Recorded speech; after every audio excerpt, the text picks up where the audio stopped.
ఓం నమ శివాయ. శ్రీ శివ శతకము 14వ పద్యము. ఛందస్సు కంద ఛందస్సు. రచన డాక్టర్ శ్రీ శ్రీరంగ శ్రీనివాస్ గురువు గారు.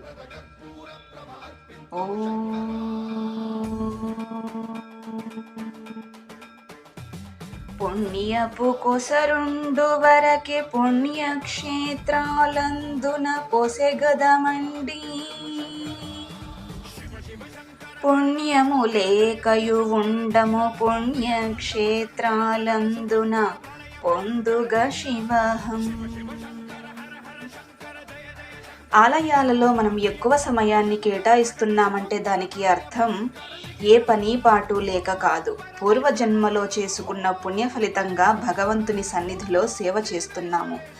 గుడికి వెళ్ళటానికి, దైవ సేవ చేయటానికి సమయం లేదు అంటే మనం చేసిన పాపాలు మనకు అడ్డుపడుతున్నాయని అర్థం.